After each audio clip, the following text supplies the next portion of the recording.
After enjoying a number of memorable games from the NES, Super Nintendo, and Game Boy Color, Kirby rides his way to the Nintendo 64 with Kirby 64, The Crystal Shards. Kirby is known for his massive appetite and eats just about anything he lays his eyes on, including his enemies. In doing so, he is able to take their ability and use it for himself in some fashion.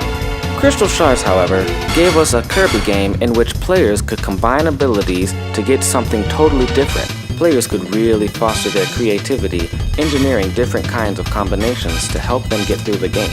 The catchy tunes come from veterans of the series, Jun Ishikawa, who started with HAL Labs in 1990, and Hirokazu Ando, who joined just a year later, a famous duo that has contributed to almost every Kirby game released to date. I'm going to cover one of the mature tracks, a true swing number heard on one of the final levels in the game. This one is called Ripple Star, and we can thank Jun Ishikawa for this particular track. Hope you guys are ready to work on one of the craziest drum parts I've ever heard on a video game. All on today's episode of Stick to Games.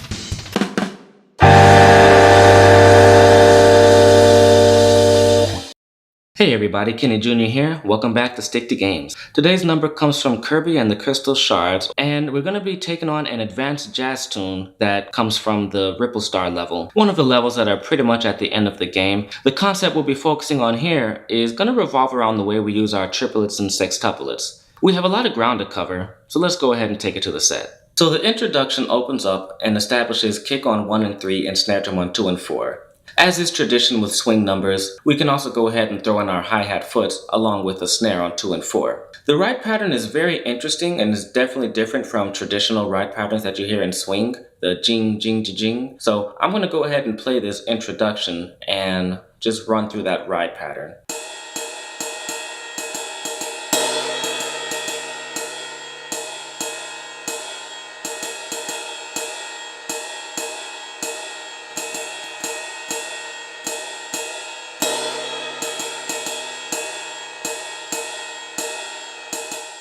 So I'm going to recommend that you go ahead and review whatever your technique for your double stroke was, whether you go Mahler, whether you go push-pull, or if you have something else that works quite comfortably for you, because once those tempos pick up, that ride part is going to get a lot more intricate. I'll go ahead and try to demonstrate it at a faster tempo.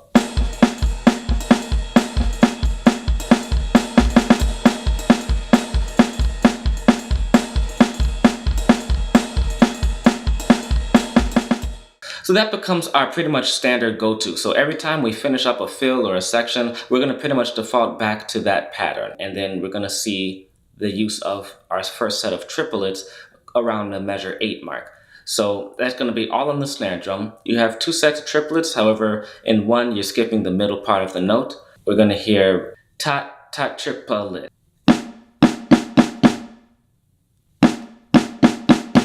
Then after that, you're going to have yet another set of 2 triplets. This one is going to skip the first 2 beats of the first set of triplets and roll right into the next set of triplets. We're going to hear ta triplet.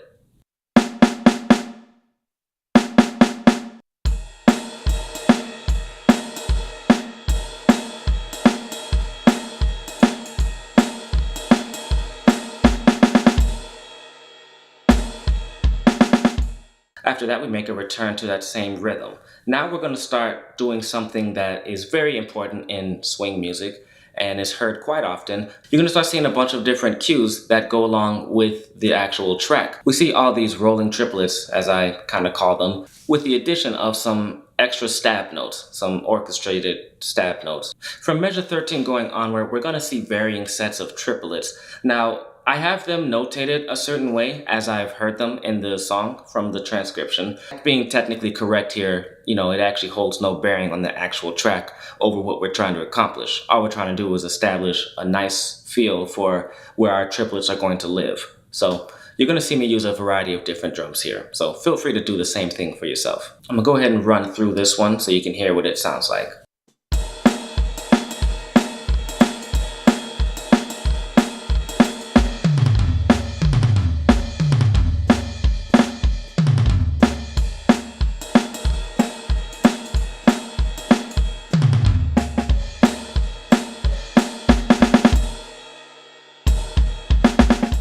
Alright, Alright, so once you feel like you've gotten that down and you understand the concept, the way we're going to be using triplets, now it's time to move forward, okay? And I'm going to introduce one more new skill or a new technique to use the triplets in the manner that we're going to be hearing them according to the song. Now the counts with this can get very tricky, so we're going to take this very slowly, work our way through it, and then try to build it up. We're going to be employing the technique known as a sweep here on the drum set. This is a technique that is seen typically for the quad drums in marching bands, in which you'll be performing a double, but the stick hits two different surfaces by the end of the diddle. So in this particular case, we're going to be going from the mid tom to the low tom with a very swift motion. And all of this with the feel of a triplet. So our left hand will just keep here on the high tom, and we're going to be moving our hand, we're going to be sweeping from mid to low.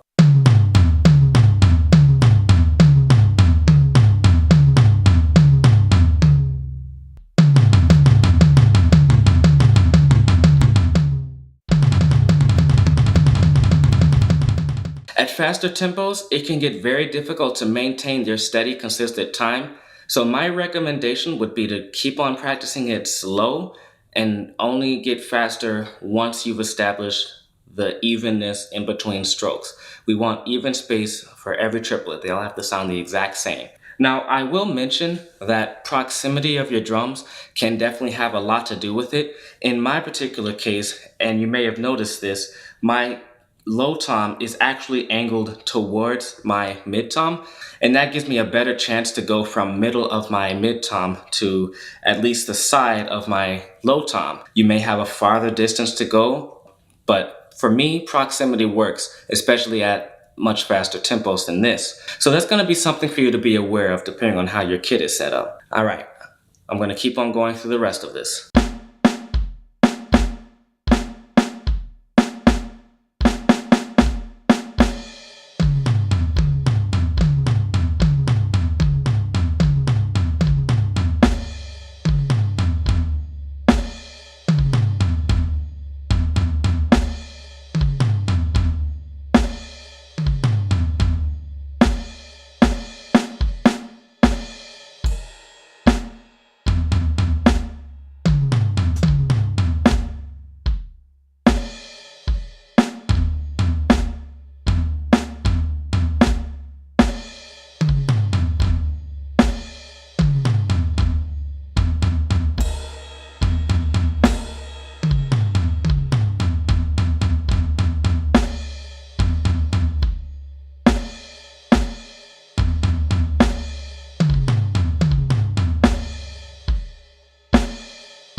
All right, to the newer players, I hope that didn't intimidate you. It is possible. You are able to do this. To my advanced players, I hope that you've already accepted the challenge of taking this at a much faster tempo. And once again, an important thing I feel to mention here is that by no means do you have to use the exact same drums that I have written or that I'm using. I'm going to be kind of improvising as I go along. Proud to admit it. I'm just going to be using whatever drum works best for me, comes most convenient. Remember, the focus is the triplets. Does not matter if you're technically accurate here. Alright, and now for my favorite part of the video, where I punish myself for all of YouTube to see by attempting to play this one up-tempo. But in all seriousness, play it slow, practice it, and try to get it up there. And if not, the rhythms, the grooves, they're still practical even at a slower tempo. So don't feel like the most important thing is going to be to play it as fast as it's in the game. Time for me to do the opposite of what I just told you. So let's go ahead and do this. Good luck.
So congratulations if you did it. If you're like me and you've got some kinks to work out, let's keep practicing and we'll get better. Make sure you go and subscribe to the channel, like the video, and make sure you check out some of the other videos. Also follow me on social media, and be sure to drop comments for requests for other video game compositions that I can do for future lessons and videos. And that'll wrap up everything we have to do here.